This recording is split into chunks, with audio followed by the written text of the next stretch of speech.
Assalamu alaikum viewers, welcome to Zeb FM Digital powered by Zebis University Karachi. Welcome to another episode of Tech Talk Season 3 और आज जो है हम जिस topic पे बात करने वाले हैं वो होने वाला है artificial intelligence in stock market. किस तरीके से एआई यूज़ ऑलरेडी हो रही है स्टॉक मार्केट में और किस हद तक उसको हमें इंटीग्रेट और कर सकते हैं और क्या क्या हम उससे हेल्प ले सकते हैं और क्या ये डिसीजन सही होगा या नहीं। तो आज मेरे साथ मेरे दो और फेलो स्टूडेंट्स मौजूद हैं जो कि स्टॉक मार्केट में काफ़ी इंटरेस्ट भी रखते हैं और काम भी करते हैं। तो काइंडली आप दोनों अपने आप को इंट्रोड्यूस करवाएं। अच्छा, first of all my name is Mohammad Ali और मैं ज़ेबिस यूनिवर्सिटी में BS AI की डिग्री परस्यू कर रहा हूँ और I have been in the stock market for the past 5 years as a trader and also a fund manager. Means कि वहाँ पे हम दूसरों के पैसे भी मैनेज करते हैं और इसके अलावा हम लोग स्टॉक मार्केट में काम करते हुए हम लोग यूजुअली प्रेफर करते हैं डेटा ड्रिवन अप्रोच, मतलब कि हम प्रीवियस डेटा को देखते हुए और आगे प्रेडिक्शंस करते हैं जिसमें AI का ऑफ कोर्स बहुत बड़ा रोल है। सो आई एम ताहिर फारूक और मुझे जो चीज़ स्टॉक मार्केट में सबसे ज़्यादा इंटरेस्ट करती है वो basically is the wealth aspect of it, कि किस तरह एक ही जगह पे इतनी वेल्थ कॉन्सनट्रेटेड है और वो फ्लो कर रही है। क्योंकि I come from a family of stock brokers और जहाँ मैंने शुरू से बचपन से देखा है वो ये है कि जहाँ एक एक मेंबर जो होता है स्टॉक मार्केट का उसका 8 फिगर पोर्टफोलियो होता है और वही मार्केट में फ्लो हो रहा होता है। दो इतनी वेल्थ एक जगह कॉन्सेंट्रेटेड देख के मेरा थोड़ा इंटरेस्ट स्टॉक मार्केट की तरफ। अब क्योंकि मैं एक AI स्टूडेंट हूँ, क्योंकि मैं जैसे अली ने कहा कि मार्केट डेटा ड्रिवन अप्रोच ज़्यादा प्रेफर करते हैं यहाँ के लोग, तो क्योंकि ये दो चीज़ें इंटीग्रेट बहुत अच्छी तरीके से हो सकती हैं तो मेरा interest stock market plus AI में इस तरीके से जागा कि मेरी स्टडीज़ प्लस माय बैकग्राउंड।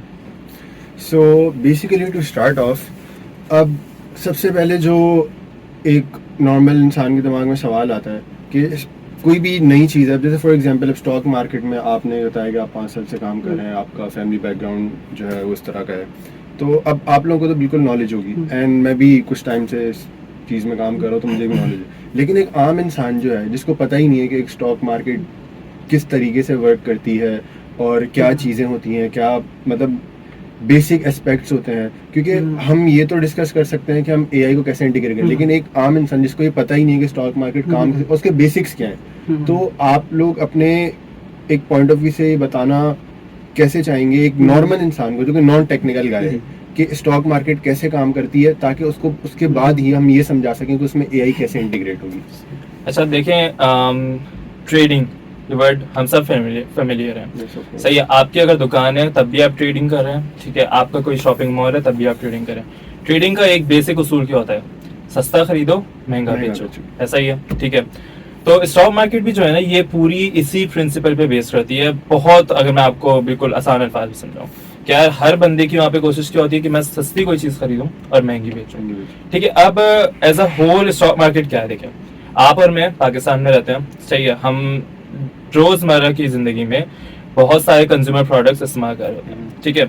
और जो कंज्यूमर प्रोडक्ट्स हम इस्तेमाल करते हैं वो यहीं की कोई ना कोई कंपनी होती है यूजुअली, ठीक है। और वो कंपनीज जो है, फॉर एग्जांपल अगर आपके पास गाड़ी है तो आप पेट्रोल भरवाना चाहते हैं, आप पेट्रोल कहाँ से भरवाते हैं? PSO के पंप से। आपका बैंक अकाउंट है तो वो किसी न किसी बैंक में होगा, राइट, ठीक है। आप फूड प्रोडक्ट्स इस्तेमाल करें तो वो किसी न किसी कंपनी के होंगे, ठीक है, लाइक फौजी फाउंडेशन और डिफरेंट हमारे पास कंपनीज हैं, ठीक है। तो ये जो सारी बड़ी बड़ी कंपनीज हैं ये आपकी लिस्ट होती है स्टॉक मार्केट में, सही। अब स्टॉक मार्केट एक ऐसा प्लेस है जहां पे इन बड़ी बड़ी कंपनीज में कोई बंदा भी आकर अपने पैसे इन्वेस्ट कर सकता है इन कंपनीज के बिजनेसेस में। और ये चीज इतनी पावरफुल है, आप देखें कि यार एक तरफ इतनी बड़ी बैंक है, फॉर एग्जांपल मीज़ान बैंक, सही है। अगर मैं अपनी आज बैंक यहाँ पे लगाना शुरू करूँ पाकिस्तान में तो मुझे सालों साल लग जाए, शायद मैं फिर भी उनके साथ कम्पीट ना कर सकूं, ठीक है। लेकिन जब आप मीज़ान बैंक का शेयर बाय करते हैं स्टॉक मार्केट के थ्रू, ठीक है, तो आप उस बैंक में उनके पार्टनर बन जाते हैं। और ये एक बहुत पावरफुल चीज है कि आप इतनी बड़ी बड़ी कंग्लोमरेट्स जो हैं उनके पार्टनर आप बन रहे हैं। तो स्टॉक मार्केट में क्या होता है, आप ये कंपनीज लिस्टेड होती हैं, आप और मैं हम लोग वहाँ पे शेयर्स बाय सेल करते हैं। हमारा गोल यही होता है कि यार हम किसी भी अच्छी कंपनी में अपने पैसे इन्वेस्ट करें, ठीक है। और जैसे जैसे वो कंपनी ग्रो करती है उसी तरीके से फिर हमारी जो इन्वेस्टमेंट है वो भी ग्रो करती है। तो ये एक कॉन्सेप्ट है स्टॉक मार्केट का। It's like all the other investments, बस इसमें कुछ चीजें एक्स्ट्रा होती हैं जो आम लोग नहीं समझ पाते। और जहाँ पे जो मुझे इंटरेस्टिंग चीज़ लगी जो अली ने किया कि उसने इन्वेस्टमेंट और ट्रेडिंग वाले पॉइंट ऑफ व्यू से बहुत अच्छा स्टॉक मार्केट को समझा है।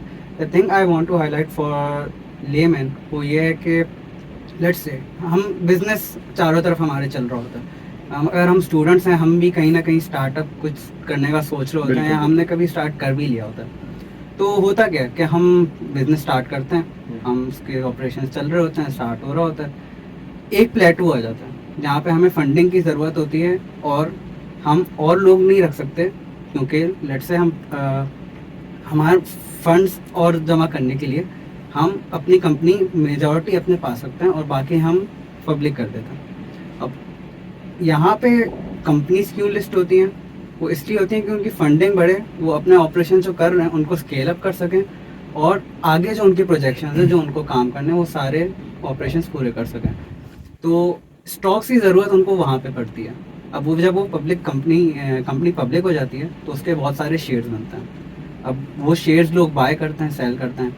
अब इसी के हिसाब से उसकी सप्लाई एंड डिमांड बढ़ती रहती है, जिसकी वजह से स्टॉक्स ऊपर जाते हैं। और बेसिक जो स्टॉक मार्केट है वो यही है कि आप किसी भी कंपनी के पार्टनर बन जाते हैं। सो बेसिकली अगर मैं आप दोनों की बात को एक तरीके से शॉर्ट करूं, so what I understood and I hope के व्यूअर्स को भी एक इजी तरीके से समझ आ गया होगा कि हमें किसी भी एक बड़ी कंपनी का, जहां हमें एक आप कह लें कि हमें दिख रहा है कि इसमें एक पोटेंशियल है अच्छा, Exactly. तो डजेंट मैटर कि हमारे पास कितनी इन्वेस्टमेंट है, हम उसका हिस्सा बन सकते हैं। उसका हिस्सा हो सकता है, यू बाय वन शेयर और आप उस कंपनी का हिस्सा बन जाते हैं। And that's a great thing I guess.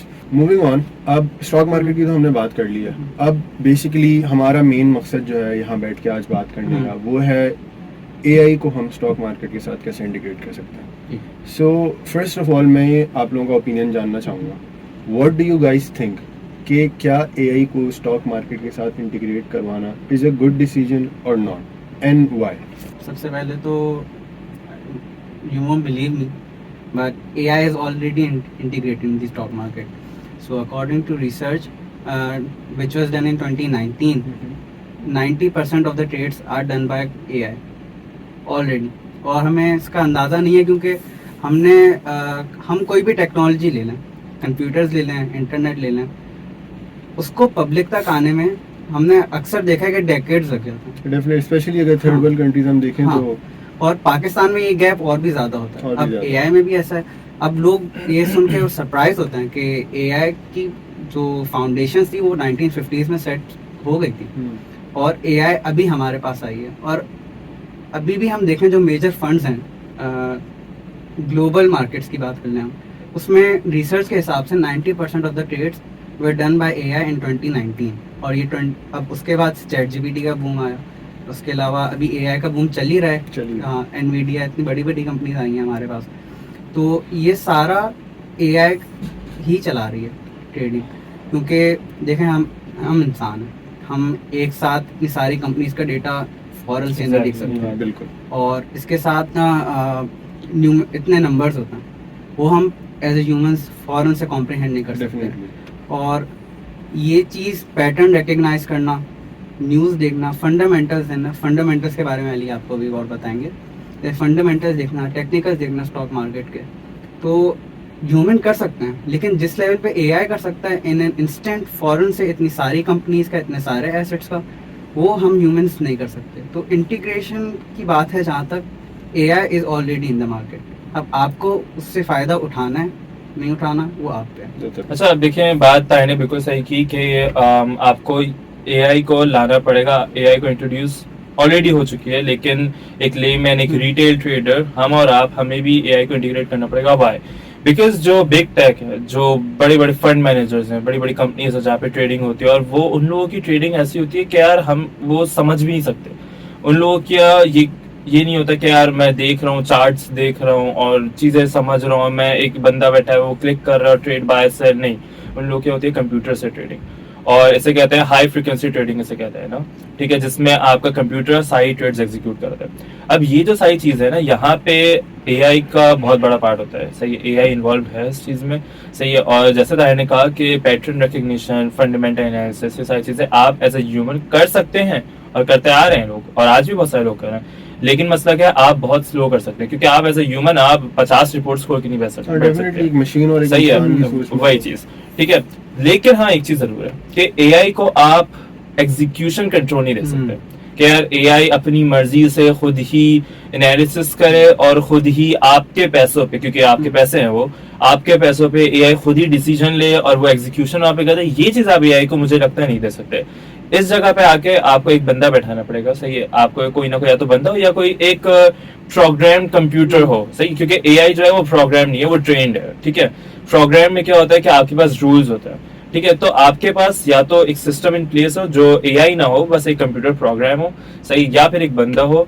तो एआई क्या करे, आपके पूरी रिसर्च करे, ये सारी चीजें करे, और वो बंदा या वो कंप्यूटर प्रोग्राम वहां पे बैठ के एग्जीक्यूशन करे, तो ठीक है। लेकिन एआई को कंप्लीटली कंट्रोल देना ये एक बहुत खतरनाक चीज है, क्योंकि अगर एआई में बात हुई, एआई ट्रेंड है, एआई की एक्यूरेसी 100% नहीं है, और अगर किसी केस में अगर एआई ने कोई मिस्टेक कर दी तो आपके बहुत ज्यादा फंड्स लूज हो सकते हैं, सही। तो ये चीज है, इसलिए मेरा मानना ये है कि एआई को इन्वॉल्व करें आप, लेकिन एग्जीक्यूशन कंट्रोल में दें। और इससे एक चीज और ये है कि अब देखिए बड़ी बड़ी कंपनीज है, एज एन इन्वेस्टर आपका क्या काम होता है स्टॉक मार्केट में, कि आप कंपनीज का हिस्टोरिकल डेटा देखते हैं। फॉर एग्जांपल कोई भी कंपनी आप ले लें, उसका आप 10 साल का डेटा देखते हैं, सही है। और ये जो डेटा होता है ये कौन सा होता है कि ये इसके फंडामेंटल्स होते हैं, मीन्स कि यार इसके प्रॉफिट कमा रही है कंपनी या नहीं कमा रही है, इसकी बैलेंस शीट कैसी है, इस पर कर्जा है नहीं है, इन्वेस्टमेंट कर रहे हैं नहीं कर रही, ये सारी चीजें आपको एनालाइज करनी पड़ती हैं। अब मैं ये काम करता आ रहा हूँ बहुत सालों से, तो आज से कुछ टाइम पहले तक मैं भी ये सारे काम मैन्युअली करता था, और मैं ये सोचता था कि यार मुझे इतना टाइम लग जाता है, लाइक कि अगर मैं आज एक शेयर देखता हूँ या आज एक स्टॉक देखता हूँ, मैं बोलता है मुझे कंपनी पसंद आ रही है इन्वेस्टमेंट के लिए, सही है, और लेट्स से वो स्टॉक है 500 रुपए का, ठीक है, मैं उस पर इन्वेस्टमेंट करना, मैं उस पर रिसर्च करना शुरू करता हूँ, ठीक है, और मुझे उस पर क्योंकि 10 साल का डेटा देखना है, एनालाइज करना है, समझना है, सही, तो उसमें मुझे हफ्तों या कभी कभी महीना भी लग जाता है। अब महीने में लेट से अगर वो स्टॉक जो है वो 500 से 530 का हो गया, तो मुझे वो स्टॉक 30 रुपए महंगा मिलेगा, ठीक है। और ये सब क्यों हुआ, क्योंकि मैं एज अ ह्यूमन उस कंपनी के फंडामेंटल्स को एनालाइज कर रहा था, जिसमें बहुत टाइम लगा।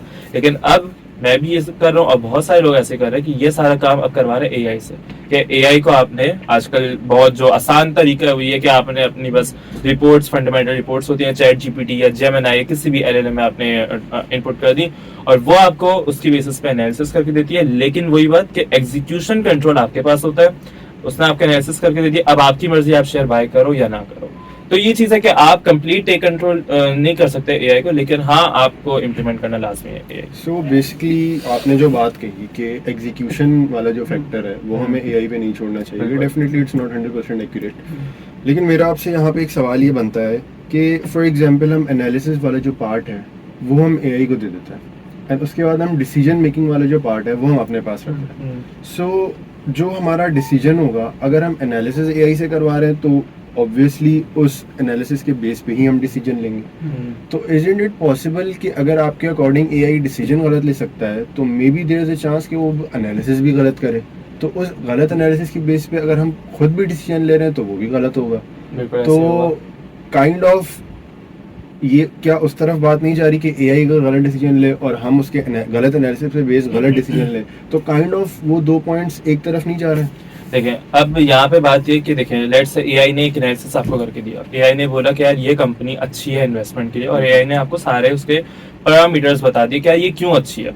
अब अगर एग्जीक्यूशनल कंट्रोल एआई के पास होता, सही, तो आपके अकाउंट में लेट्स से 1 करोड़ रुपए, ठीक है, एआई के पास एग्जीक्यूशनल कंट्रोल था, एआई ने अपनी मर्जी से उस 1 करोड़ रुपए से वो शेयर्स बाय कर लिए, और उसके बाद आपके वो पैसे, उसके शेयर्स बाय हो चुके हैं। एक केस ये हो गया। दूसरा केस क्या है कि आपने एआई से एनालिसिस करवाया, सही है, अब एग्जीक्यूशन कंट्रोल आपके पास है, सही है।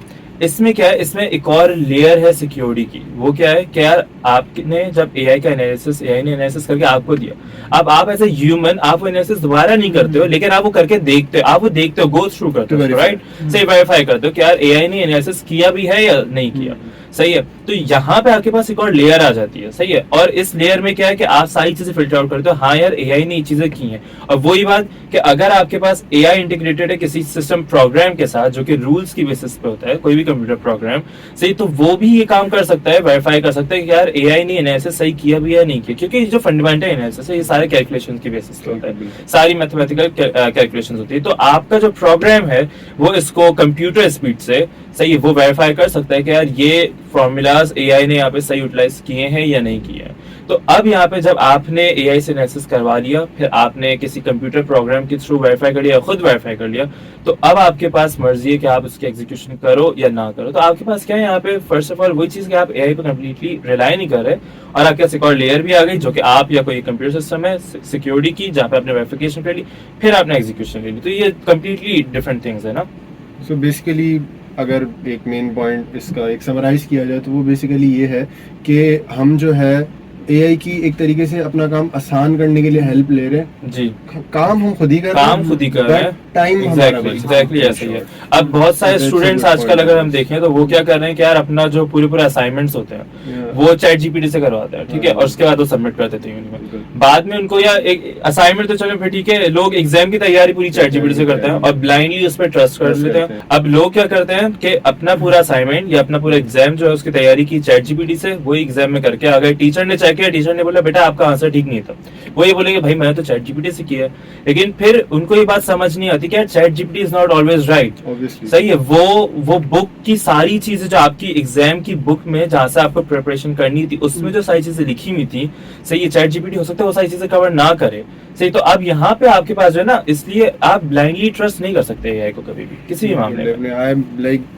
I had a personal experience as well, specially अगर हम मैथमेटिक्स की बात करें तो उसमें जो है AI टूल्स मैंने देखा काफी बार मिस्टेक्स कर जाते हैं। मैथ्स में तो AI मुझे लगता है काफी वीक है मैथ्स में। so I think it's better to verify। अगर हम स्टूडेंट्स की बात कर रहे हैं और जहाँ तक लर्निंग वाला एक एस्पेक्ट है, उसमें भी मैं समझता हूँ कि AI सिर्फ मार्केट में इन्वेस्टमेंट और ट्रेडिंग करने में इंटीग्रेशन से ज़्यादा लर्निंग की पोटेंशियल जो AI हमारे सामने लेकर आती है वो भी बहुत ज़्यादा है। लेट्स से अगर मैं अभी नया बंदा हूँ, मुझे स्टॉक ट्रेडिंग सीखनी है, अब ट्रेडिशनली मैं किसी इंस्टीट्यूट को ज्वाइन करूँगा या मैं किसी टीचर को ढूंढूंगा, कोई मेंटोर ढूंढूंगा और उससे सीखूंगा और उसकी नॉलेज वो मेरे पास आ जाएगी और ऐसा ही होगा। और अभी अगर हम देखें AI जो हमारे लिए एक अपॉर्चुनिटी लेकर आ रही है वो ये है कि मैं आऊँ, मैं अपनी पसंदीदा कोई भी कंपनी देखूँ या अपना एसेट देखूँ जो मुझे अच्छा लग रहा है, तो मैं उसकी हिस्टोरिकल डेटा AI को सिर्फ दूँ ही ना कि मुझे बताए ये कंपनी अच्छी है या नहीं, क्यों अच्छी है, ये मुझे बताएगा क्यों अच्छी है। अब यहाँ फिर अच्छा फंडामेंटल्स की तो ये बात है कि हिस्टोरिकल वो बताए, फॉर्मूलेस लगाए उसमें कि इसकी बैलेंस शीट रीड करके मुझे बताए कि इस तरह से होता है, उस तरह से होता है, पूरा step by step break down कर सकती है।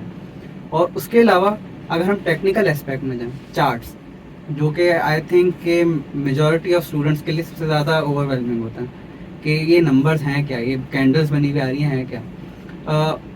उस लिहाज से भी पर्सनली जब मैं स्टार्ट कर रहा था तो AI ने मेरी काफ़ी हेल्प की कि मैं स्क्रीनशॉट लूँगा, AI को दूंगा कि यहाँ पे कौन से पैटर्न्स बन रहे हैं, वो मुझे बताएगा ये वाले पैटर्न्स हैं। तो उससे ये होता है कि नेक्स्ट टाइम वही पैटर्न देख रहा हूँ मैं, लेकिन मुझे AI की ज़रूरत नहीं, क्योंकि AI ने ऑलरेडी मुझे वो सिखा लिया। अब ये जो टेंजेंट है एक मार्केट में इंटीग्रेट करने का AI को और दूसरा खुद सीखना AI से, तो आई थिंक ये भी एक इम्पॉर्टेंट चीज़ है। सो बेसिकली मूविंग ऑन, अब स्टॉक मार्केट मतलब कोई सी भी मार्केट हो, for example if we consider forex, stocks और crypto, any market, and specifically अगर हम अभी स्टॉक्स की बात कर रहे हैं तो वॉलेटिलिटी हर मार्केट में होती है, किसी में ज़्यादा होती है, किसी में कम होती है, और like these markets are completely unpredictable. So what do you think कि अगर हम AI को इसमें इंटीग्रेट करते हैं तो जो एक वो अनप्रेडिक्टेबल मार्केट है जहाँ पे एक रिस्क वाला फैक्टर होता है जो कि हमें मैनेज करके चलना पड़ता है, सो व्हाट डू यू थिंक कि AI का इसमें इंटीग्रेट होना क्या उस रिस्क को बढ़ाता है या उसको मैनेज करने में हमारी हेल्प करता है? अच्छा, इसका सिंपल आंसर ये है कि AI इसमें आपकी हेल्प ही कर रहा होता है हमेशा, क्योंकि देखिए वही बात कि सही है, स्टॉक मार्केट्स या कोई भी फाइनेंशियल मार्केट्स हैं वो अनप्रेडिक्टेबल है। क्यों? क्योंकि वो सिर्फ आप नहीं चला रहे, वो डिफरेंट रीजन्स पे बैठे बहुत से लोग चला रहे हैं। तो आपको नहीं पता कौन किस वक्त किसी चीज को बेच रहा है और कौन किस वक्त किसी चीज को खरीद रहा है, ठीक है, आपको नहीं पता सप्लाई एंड डिमांड किस तरीके से चल रही है। तो रिस्क तो है, लेकिन AI अगर आप AI को जब आप इम्प्लीमेंट करते हैं इसमें, तो AI के पास क्या है, फिर वही बात कि AI के पास बहुत ज्यादा पीछे का डेटा होता है, हिस्टोरिकल डेटा होता है, और AI is really good at pattern recognition, और हम एज ए ह्यूमंस हम पैटर्न रिकॉग्नाइज नहीं कर सकते। मैं अपनी स्क्रीन पे जो मेरी 14 इंच की स्क्रीन है उस पर जो पैटर्न आ रहा है वो रिकॉग्नाइज कर लूंगा, थोड़ा और जाके पीछे जाके स्क्रॉल करके मैं पैटर्न रिकॉग्नाइज कर लूंगा और मैं देख लूंगा, मैं समझ लूंगा।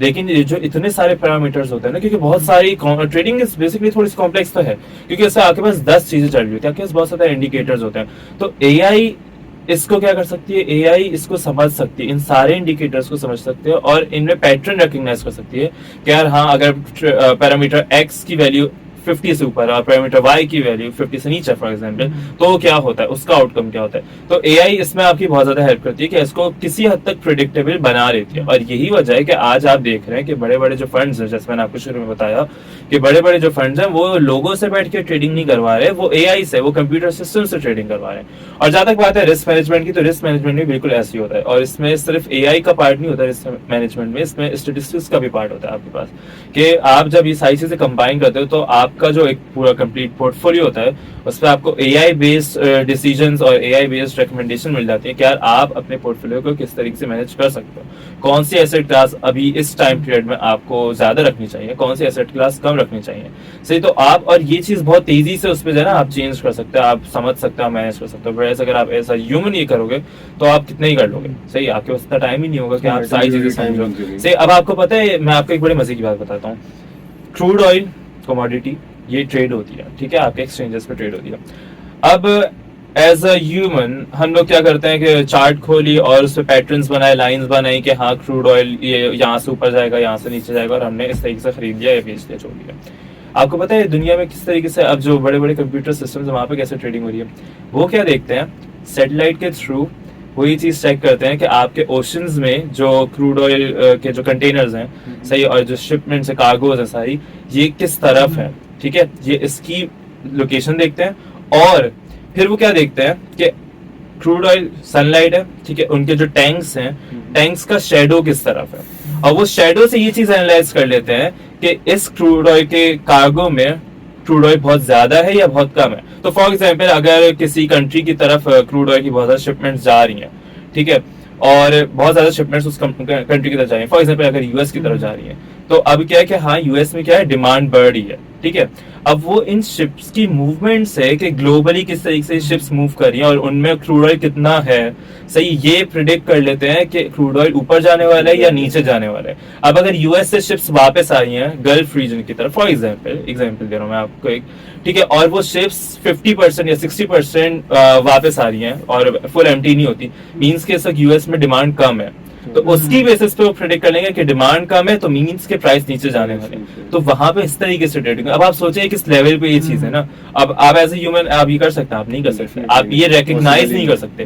उनके पास जो कंप्यूटर सिस्टम्स हैं वो क्या कर रहे हैं कि वो सिर्फ सैटेलाइट की इमेज के थ्रू ओशन में जो शेडो बन रहा है उसको रिकॉग्नाइज कर रहा है, उसके थ्रू पता लगा रहा है कि हाँ क्रूड ऑयल के प्राइस किधर मूव करने वाला है। इस लेवल पे ये चीजें होती हैं अब, और जो कि आप ह्यूमन नहीं कर सकते। That's some great info, like वैसे तो अभी तक जो हम देख रहे थे, अली ने बहुत अच्छी एग्जांपल दी क्रूड ऑयल, हम अभी तक जो बात कर रहे थे इंडिविजुअल एसेट्स तक बात कर रहे थे।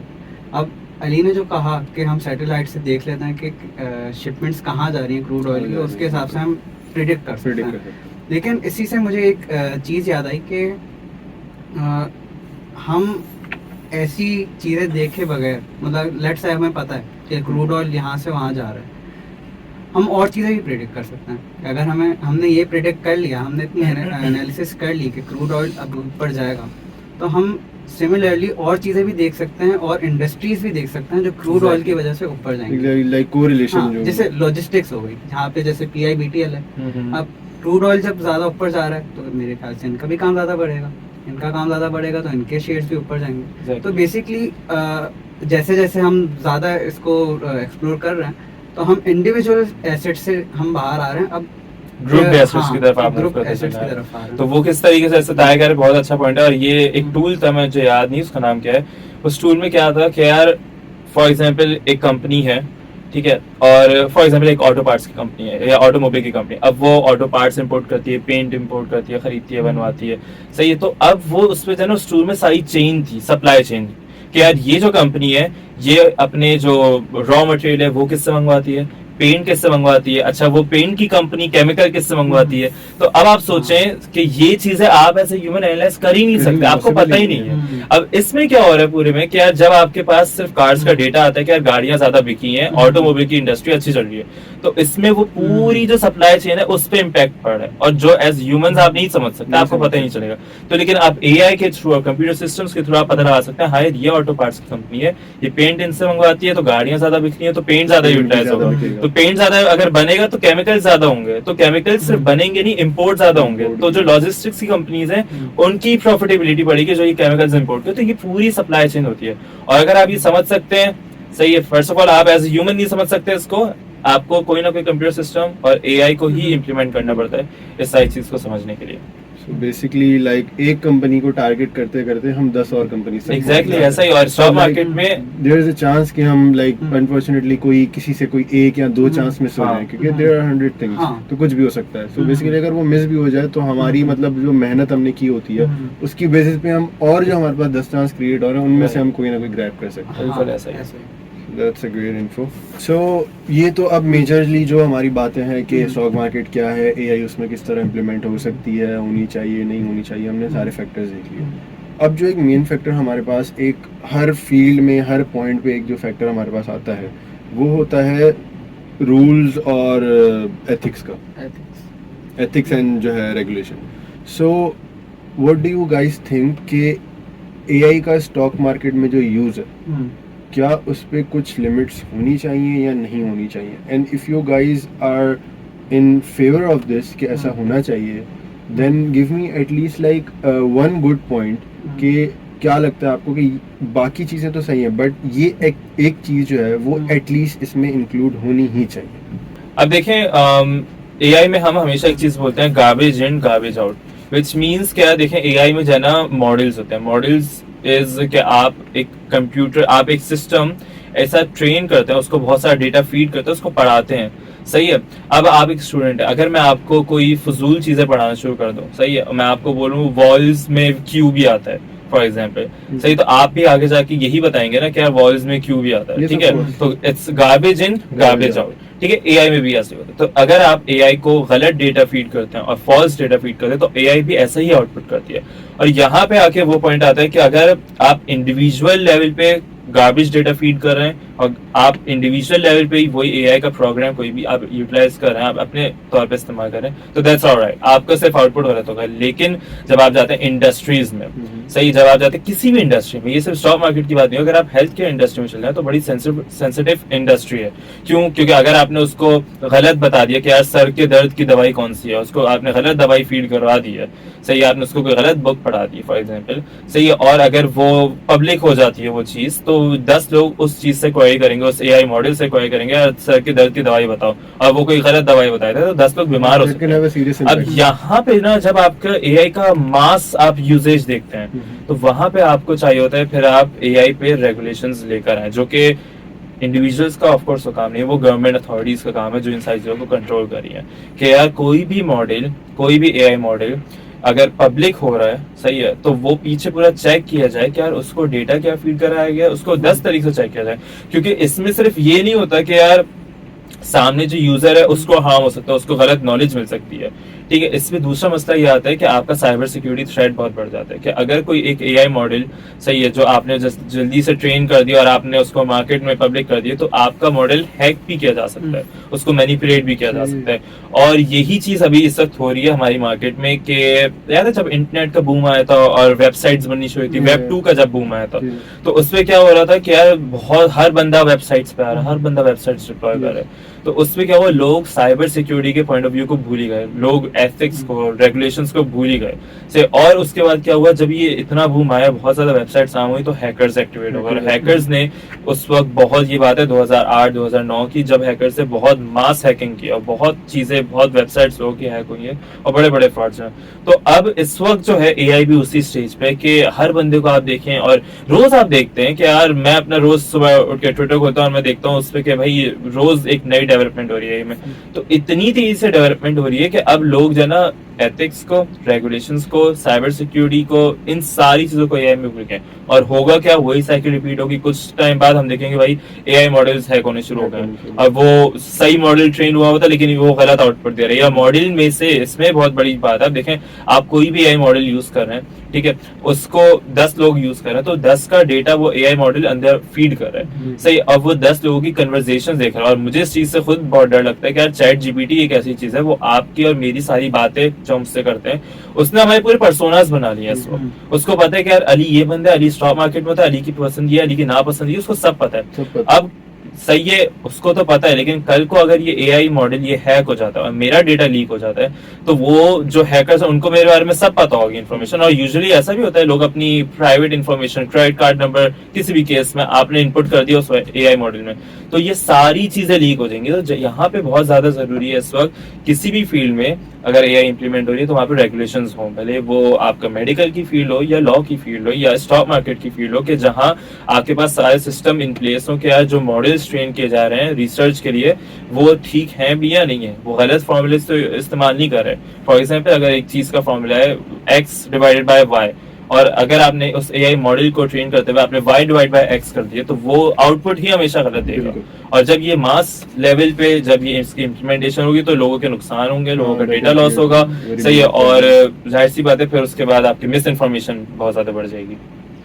Sir for me for the most part जो मैं ऐसा समझता हूँ कि रेगुलेशन नहीं होनी चाहिए, क्योंकि मार्केट सबसे अच्छी परफॉर्म तब करती है जब वो फ्री मार्केट। अब रेगुलेशन मीन्स के जो सिस्टम है एक सेंट्रलाइज्ड हो गया, एक एंटिटी उसको कंट्रोल कर रही है, जो मार्केट नेचुरली ऐसी होनी नहीं चाहिए। जैसे हम देखें, अगर हम ज़्यादा वॉलेटाइल मार्केट्स में जाएं, लेट्स से हम थोड़ी देर पहले क्रिप्टो की बात कर रहे थे, बहुत वॉलेटाइल है।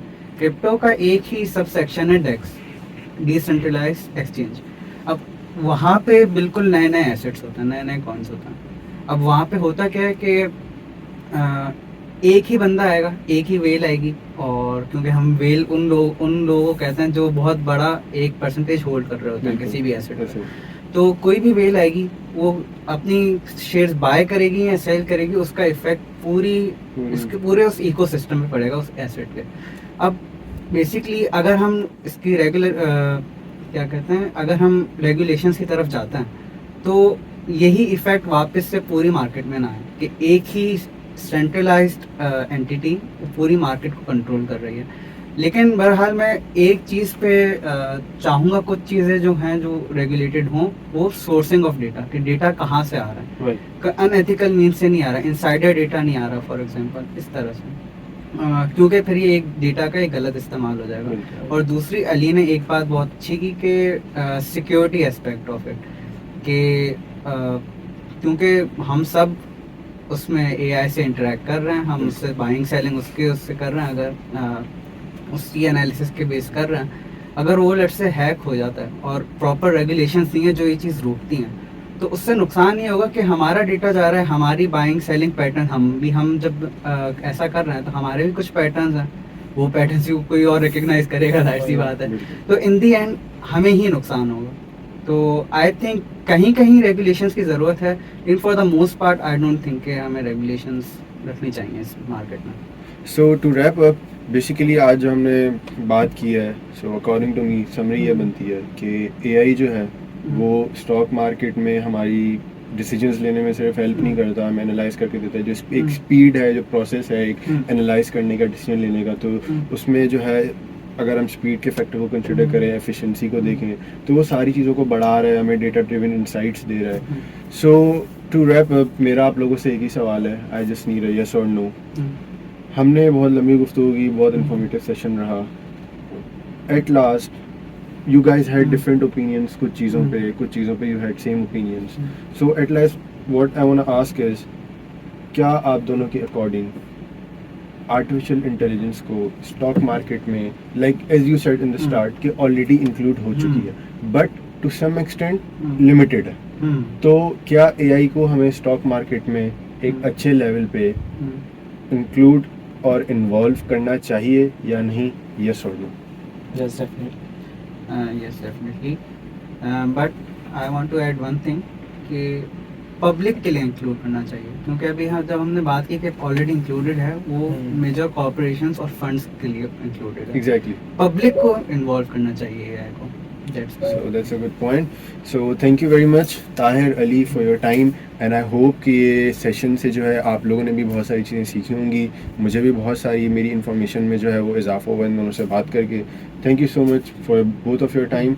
और आप लोग कमेंट्स में ज़रूर बताएं कि आप लोगों को ये सेशन अच्छा लगा या नहीं लगा, एंड नेक्स्ट वीडियोस आप लोगों को किन टॉपिक्स पे चाहिए। Do comment as well, do subscribe if you like this podcast, and I hope कि आप लोग भी स्टॉक मार्केट में इन होंगे और इस चीज़ से फ़ायदा उठाएंगे कि जिस तरह एआई स्टॉक मार्केट में आती जा रही है। अपने होस्ट को दीजिए इजाज़त, मिलते हैं नेक्स्ट एपिसोड में। थैंक यू वेरी मच, अल्लाह हाफ़िज़।